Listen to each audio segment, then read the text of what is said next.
دربار معمون میں امام علی رضا علیہ السلام نے ایک نشست میں امت اور اطرت کے 12 فرق واضح کیے تھے۔ آپ نے اپنی گفتگو میں فرمایا کہ اطرت وہ ہے جن کی مودت کو اللہ نے تبلیغ رسالت کی اجرت قرار دیا۔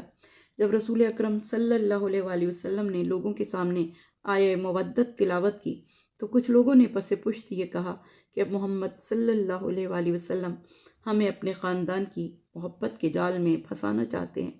یہ سب کچھ انہوں نے اپنی طرف سے بنا لیا ہے، نعوذ باللہ۔ اور اس پر اللہ نے یہ آیت نازل فرمائی، ام یقولون افتروا، آیت نمبر 8۔ اسے رسول خدا صلی اللہ علیہ وآلہ وسلم نے خود گھڑ لیا ہے۔ تو حضور اکرم نے انصار کو بلایا اور فرمایا، کیا کوئی نئی بات درپیش ہوئی ہے؟ انہوں نے عرض کیا کہ ہم میں سے کچھ افراد نے غلط گفتگو کی ہے جو ہمیں سخت ناپسند آئی ہے۔ تو حضور اکرم نے ان کے سامنے یہ آیت پڑھی جسے انصار سن کر رونے لگے۔ اس پر اللہ نے یہ آیت نازل فرمائی کہ وہی تو ہے جو اپنے بندوں کی توبہ قبول کرتا ہے اور برائیوں سے درگزر کرتا ہے، اور تم جو کچھ کر رہے ہو وہ اسے جانتا ہے۔ سورہ شورى آیت نمبر 25۔ بے شک وہ لوگ جنہوں نے کہا کہ اللہ ہمارا رب ہے، پھر اس پر جم گئے تو ان کے لیے نہ تو کوئی خوف ہے اور نہ ہی وہ غمگین ہوں گے۔ اس کے معنی یہ ہے کہ وہ لوگ جو ولایت علی پر استقامت دکھلاتے ہیں ان کے لیے نہ کوئی خوف ہے اور نہ ہی کوئی حزن ہے۔ یہ آیت مجیدہ اس حقیقت کی شاہد ہے کہ صرف اللہ ہمارا رب ہے۔ ربنا اللہ کہنا کافی نہیں ہے، اس کے ساتھ استقامت کی بھی اشد ضرورت ہے، کیونکہ صرف لا الہ کہنے سے بات نہیں بنتی جب تک لا الہ کے تقاضوں کو مد نظر نہ رکھا جائے۔ خوف اور حزن اگرچہ قریب المعنی الفاظ ہیں، لیکن ان کے مفہوم میں ایک باریک سا فرق پایا جاتا ہے۔ وہ یہ ہے کہ خوف کا تعلق اس خطرے سے ہوتا ہے جو ممکن ہے واقع ہو جائے اور ممکن ہے واقع نہ ہو، اور حزن کا تعلق اس واقع سے ہوتا ہے جس کا یقینی خطرہ ہوتا ہے۔ یہی لوگ جنت جانے والے ہیں، وہ اس میں ہمیشہ رہیں گے، اور یہ ان کے اعمال کی سچی جزا ہے۔ مقصد یہ ہے کہ جن لوگوں نے خدا کی ربوبیت کا اقرار کیا اور پھر ہر طرح کے حوادث و آلام کا پامردی سے مقابلہ کیا تو ان پر دنیا میں کوئی خوف و حزن نہ ہوگا۔ قیامت کے دن انہیں جنت میں داخل کیا جائے گا جہاں وہ ہمیشہ رہیں گے۔ جنت کی ہمیشگی انہیں ان کے اعمال کے بدلے میں عطا کی جائے گی، جن میں سر فہرست محبت علی ابن ابی طالب علیہ السلام اور محبت اہل بیت محمد صلی اللہ علیہ وآلہ وسلم ہے۔ وَوَصَّيْنَا الْإِنسَانَ بِوَالِدَيْهِ إِحْسَانًا، اور ہم نے انسان کو اس کے والدین کے ساتھ نیک برتاؤ کی نصیحت کی ہے۔ اس کی ماں نے مشقت اٹھا کر اسے شکم میں اٹھایا اور مشقت اٹھا کر ہی اس کو جنم دیا۔ اس کے حمل اور دودھ چھڑانے کا کل عرصہ 30 مہینے کا ہے۔ روایات میں مرقوم ہے کہ اللہ نے اپنے حبیب کو امام حسین علیہ السلام کی ولادت کی خبر دی، اور آپ نے اپنی بیٹی خاتون جنت کو بشارت دی اور حکم الہی کے تحت فرمایا کہ میری امت کے ظالم لوگ اسے ناحق قتل کریں گے، وہ بھوکا پیاسا ہوگا، اس کو اس کی آل کو ذبح کر دیا جائے گا اور ان کے لاشیں بے گور و کفن پڑے ہوں گے۔ بی بی سلام اللہ علیہ نے سنا تو رونے لگیں اور فرمایا، بابا، اس خبر غم کو سن کر مجھے بہت دکھ ہوا ہے کہ میرے اس فرزند کو لوگ بے دردی سے قتل کریں گے۔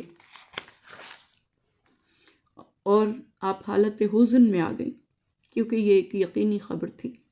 حضور اکرم نے فرمایا، اللہ اس کی شہادت کے عوض اس کی نسل میں امامت کے منصب کو جاری کر دے گا اور مہدی اس کی اولاد میں سے ہوں گے۔ خدا اسے روئے زمین کی حکومت عطا کرے گا۔ یہ سن کر شہزادی کونین راضی ہوئیں۔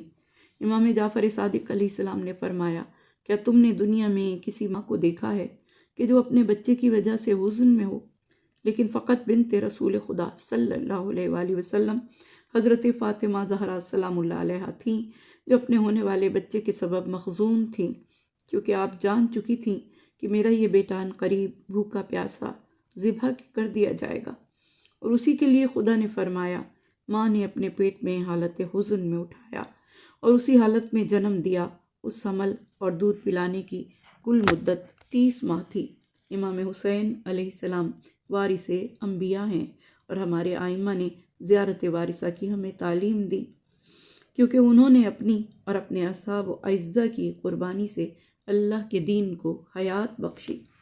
حضور اکرم صلی اللہ علیہ وسلم نے فرمایا کہ اللہ نے مجھے علی، فاطمہ اور حسنین کو اپنے نور سے خلق فرمایا۔ پھر خدا نے تخلیق آدم سے ہزاروں برس قبل ہمارے 5 انوار سے 9 نور اور پیدا کیے، اور اس کے بعد آپ نے حضرت حجت تک ایک ایک معصوم کا نام لیا۔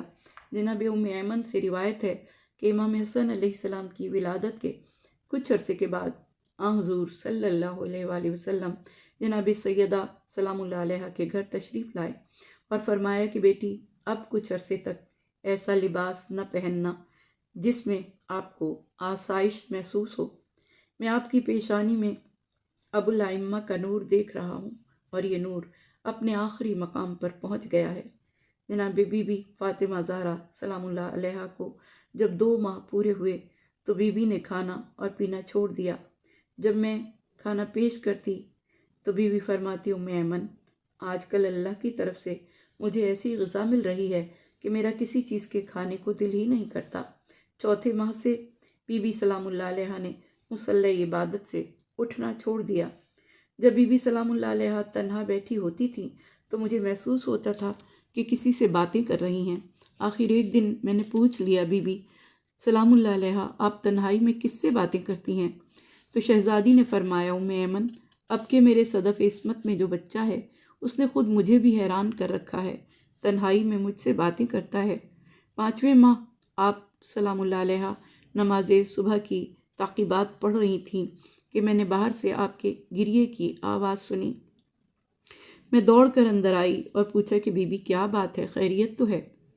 شہزادی نے فرمایا کہ آج اس بچے نے مجھے رلا دیا ہے، کہتا ہے السلام علیکہ یا امہ انا ولدک العطشان، ماں میرا السلام ہو، میں آپ کا پیاسا بیٹا ہوں۔ میں نے عرض کیا، بی بی آپ روئیں نہیں، نبی اکرم صلی اللہ علیہ وآلہ وسلم سے جا کر پوچھ لیں۔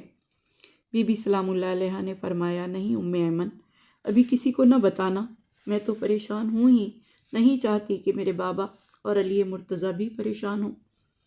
جب ظہرین سے شہزادی فارغ ہو کر تعقیبات کے لیے بیٹھی تو بے ساختہ رونا شروع کیا۔ میرے پوچھنے پر بی بی نے بتایا کہ اب اس بچے نے صبح سے مختلف سلام کیا ہے، اب کہتا ہے السلام علیکہ یا امہ انا ولدک العریان، ماں بے لباس بیٹے کا سلام قبول ہو۔ میں نے پھر عرض کیا، بی بی آپا حضور کو بتائیں تو صحیح۔ بی بی سلام اللہ علیہ نے فرمایا، ام ایمن، اگر کل بھی اسی طرح ہوا تو بتاؤں گی۔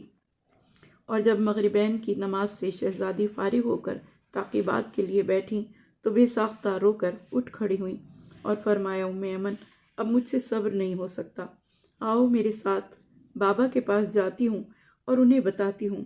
بی بی ام ایمن نے عرض کیا، بی بی اب کیا ہوا؟ بی بی شہزادی سلام اللہ علیہ نے فرمایا، ام ایمن، میری پریشانی میں اضافہ نہ کر، جب بابا کو بتاؤں گی تو تم بھی سن لینا کہ اب کی بار بچے نے کیا کہا۔ جب ہم آئے تو حضور اکرم صلی اللہ علیہ وآلہ وسلم مسجد سے فارغ ہو کر گھر مسند نبوت پر تشریف فرما تھے۔ حجرہ ام المومنین بی بی ام سلمہ تھا، اور حضور نے حسب معمول اٹھ کر شہزادی کا استقبال کیا، مسند نبوت پر اپنے سامنے بٹھایا، ہاتھوں کا اور چہرے کا بوسہ مبارک لیا اور شہزادی زہرا کو دیکھ کر فرمایا کہ بیٹی لگتا ہے آج روتی رہی ہو۔ بی بی نے عرض کیا، ہاں بابا جان، روتی رہی ہوں۔ حضور اکرم نے فرمایا، بیٹی خیریت ہے، کس بات پر رونا آ گیا؟ شہزادی نے صبح سے عشاء تک کا تمام واقعہ بیان کیا اور عرض کیا، بابا تعقیبات مغرب کے وقت میرے بچے نے مجھے یوں سلام کیا، السلام علیکہ یا امہ انا ولدک السحقان، ماں گھوڑوں کے سموں سے پامال بیٹے کا سلام لو۔ حضور آپ دیدہ ہو گئے، جناب سیدہ کی پیشانی کا بوسہ لیا اور فرمایا، زہرا بس 1 ماہ تک یوں ہی سلام کرتا رہے گا، کوشش کرنا کہ آپ کی زندگی میں یہ بچہ کبھی پیاسا نہ رہے، اس سے زیادہ میں کچھ کہنا نہیں چاہتا۔ 6 ماہ شہزادی کی پیشانی میں یہ روشنی اتنی بڑھی کہ بی بی ام ایمن فرماتی ہیں، ہمیں تاریک رات میں بھی کبھی چراغ کی ضرورت محسوس نہ ہوتی تھی۔ جب 6 ماہ مکمل ہوئے تو حضور جناب سیدہ کے پاس تشریف لائے۔ یہ 4 ہجری 2 شعبان کا دن تھا۔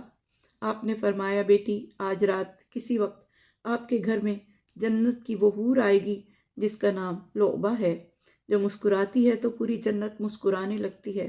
اللہ نے اسے 70,000 محلات عطا کیے ہیں، ہر محل میں 70,000 کنیزیں ہیں، اور اللہ نے اسے یہ عظمت اور حسن و جمال صرف اس لیے دیا ہے کہ وہ تیرے کل صبح کے مولود کی دایا ہوگی۔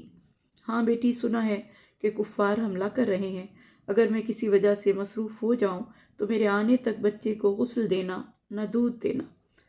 اس رات ام المومنین جناب ام سلمہ اور حضور پاک کی پھوپھی صفیہ بنت عبد المطلب بھی جناب سیدہ کے پاس تھیں۔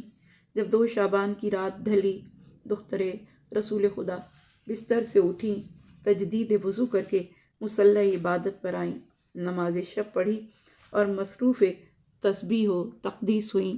جناب ام سلمہ اور بی بی صفیہ بھی مصروف عبادت تھیں کہ یکایک تمام مکان منور ہو گیا اور حجرہ جناب الزہرا میں ایک انتہائی حسین و جمیل نوجوان لڑکی داخل ہوئی۔ بی بی سیدہ کو تو چونکہ علم تھا اس لیے پریشان نہ ہوئیں، مگر جناب ام سلمہ اور جناب صفیہ گھبرائیں۔ آنے والی مستور نے آتے ہی کہا، السلام علیکہ یا بنت خاتم الانبیاء، السلام علیکہ یا سیدۃ النساء العالمین، میرا نام لعبہ ہے اور میں جنت کی حور ہوں، اللہ کے حکم سے آپ کے تعاون کو آئی ہوں۔ بی بی ام ایمن فرماتی ہیں، ہمارے اور جناب سیدہ کے درمیان حجاب قائم ہو گیا۔ چند لمحوں کے بعد حجاب ہٹا تو ہم نے دیکھا کہ شہزادہ کونین سبز لباس میں ملبوس دوزانوں تھا، انگشت شہادت سوئے آسمان بلند کر رکھی تھی اور کہہ رہا تھا، اشہد ان لا الہ الا اللہ واشہد ان محمد الرسول اللہ۔ لعبہ نے آگے بڑھ کر اٹھایا، خوشبو جنت لگائی، پیشانی کا بوسہ لیا اور جناب سیدہ کو مبارکباد دی۔ تیسرے دن نبی کونین صلی اللہ علیہ وآلہ وسلم تشریف لائے اور فرمایا، ام ایمن میرا بیٹا میرے پاس لے آ۔ میرے بولنے سے پہلے جناب صفیہ نے کہا، آپ کے حکم کے مطابق ہم نے ابھی تک بچے کو غسل نہیں دیا، تھوڑا سا انتظار فرما لیں تاکہ ہم غسل دے لیں۔ آپ نے فرمایا کہ پھوپھی اماں آپ کون ہوتی ہیں میرے بیٹے کو غسل دینے والی؟ کیا میرے بچے کو آپ غسل دیں گی؟ یہاں لائیے، اللہ نے میرے بچے کو پاک و پاکیزہ طیب و طاہر بھیجا ہے۔ جناب صفیہ نے ہاتھوں پر اٹھایا، حضور اکرم کے پاس لائیں، آپ نے ہاتھوں پر لیا، پیشانی پر بوسہ دیا، گلا چوما اور زبان نبوت داہنے حسین ابن علی میں دے دی۔ جب حسین ابن علی سیر ہو گئے تو بی بی سلام اللہ علیہ کی گود میں دے کر فرمایا، زہرا بیٹی بچے کو دودھ نہ پلانا، اسے میں ہی پالوں گا۔ پھر آپ روزانہ تشریف لاتے، امام حسین علیہ السلام کو زبان رسالت چساتے، اور امام جعفر صادق علیہ السلام کا فرمان ہے کہ امام حسین علیہ السلام نے بی بی زہرا سلام اللہ علیہ سمیت کسی خاتون کا دودھ نہیں پیا۔ زبان رسالت سے دی گئی غذا 3 دن تک کفایت کرتی۔ کوئی بچہ حضرت یحییٰ اور حضرت امام حسین علیہ السلام کے سوا 6 ماہ کے اندر پیدا نہیں ہوا جو زندہ رہا ہو۔ یہ وہ ہستی ہے جسے ماں نے یہ جانتے ہوئے کہ شہید کر دیا جائے گا، حزن کے ساتھ 6 ماہ اپنے شکم میں رکھا اور حزن کے ساتھ اسے جنا۔ ان کا حمل اور زبان رسالت کو چوسنے کی کل مدت 30 ماہ ہے، اور جب وہ مضبوط ہوئے اور 40 سال کی عمر کو پہنچے تو انہوں نے کہا کہ اے میرے خدا، تو مجھے توفیق دے کہ میں تیری اس نعمت کا شکر ادا کروں جس سے تو نے مجھے اور میرے والدین کو نوازا، میں نیک اعمال بجا لاؤں اور میرے لیے میری نسل میں پاک ذریت قرار فرما۔ امام جعفر صادق علیہ السلام نے فرمایا کہ اگر امام حسین علیہ السلام یوں دعا فرماتے کہ میرے لیے میری نسل کو نیک اور پاک قرار دے تو پھر ان کی ساری ذریت ہی امام ہوتی۔ امام حسین علیہ السلام کا گوشت رسول خدا کے گوشت سے بنا، ان کا خون بھی رسول خدا صلی اللہ علیہ وآلہ وسلم کے خون سے بنا۔ حضور اکرم صلی اللہ علیہ وآلہ وسلم کے ایک صحابی جن کا نام حسم تھا، اپنی زوجہ کو لے کر دوسرے خلیفہ کے پاس آئے اور کہا کہ میری زوجہ نے شادی کے 6 ماہ بعد ہی بچہ جنا ہے، میرا گمان یہ ہے کہ یہ میرا بچہ نہیں۔ خلیفہ نے اس عورت سے کہا، تو کیا کہتی ہے؟ اس عورت نے کہا کہ خدا کی قسم، میرے شوہر کے علاوہ مجھے کسی غیر مرد نے مس نہیں کیا اور نہ ہی میں فاجرہ ہوں، یہ بچہ میرے اس شوہر کا ہی ہے۔ خلیفہ نے کہا تیرا شوہر جو کہتا ہے یہ زیادہ حق اور سچ ہے، اور انہوں نے حکم دیا کہ اس عورت کو رجم کیا جائے۔ اس کے لیے گڑھا کھودا گیا اور پھر اس کو گڑھے میں داخل کر دیا گیا۔ اسی دوران حضرت علی علیہ السلام کو اطلاع ملی اور آپ جلدی جلدی تشریف لائے تو آپ نے اس عورت کو گڑھے میں پایا۔ آپ نے اس عورت کو گڑھے سے نکلوایا، پھر فرمایا وائے اور افسوس ہے، عورت سچ کہہ رہی تھی۔ کیا تم نے اللہ کی کتاب کو نہیں پڑھا کہ اللہ فرماتا ہے اس کا حمل اور دودھ کی کل مدت 30 ماہ ہے؟ یہ سورہ بقرہ میں ارشاد رب العزت ہوا ہے کہ آیت نمبر 333 میں کہ مائیں اپنے بچوں کو 2 سال پورے دودھ پلائیں، پس حمل اور رضاعت کی کل مدت 30 ماہ ہے۔ یہ میرا حسین ہے جو 6 ماہ کا پیدا ہوا تھا۔ امام محمد باقر علیہ السلام نے فرمایا کہ اگر امام حسین یہ نہ فرماتے کہ اے میرے اللہ میری ذریت کی اصلاح فرما، تو آپ کی ساری ذریت امام ہوتی۔